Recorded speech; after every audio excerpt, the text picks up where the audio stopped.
ഒരു വിശുദ്ധനായി ജീവിച്ച് വിശുദ്ധിയുടെ പരിമളം ഇന്നും ലോകത്തിന് പ്രദാനം ചെയ്യുന്ന ആ പുണ്യപിതാവിനെ നമ്മൾ ഓർക്കുന്നത്, അല്ലെങ്കിൽ ആ പെരുന്നാൾ ആചരിക്കുന്നതിൻ്റെ മർമ്മപ്രധാനമായ ഉദ്ദേശ്യം, നിങ്ങളോട് ദൈവവചനം പ്രസംഗിച്ച് നിങ്ങളെ വഴി നടത്തിയവരെ ഓർക്കണം. അവരുടെ ജീവിതത്തിൻ്റെ നല്ല നാളുകളെ ഓർത്ത് ദൈവത്തെ, അവരുടെ പുണ്യജീവിതത്തെ അനുകരിച്ച് നമ്മൾ ജീവിക്കണം.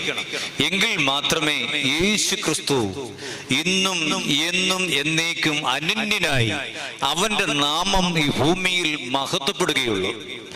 ദൈവനാമ മഹത്വത്തിനായിട്ടാണ് നമ്മളെല്ലാം ചെയ്യുന്നത്.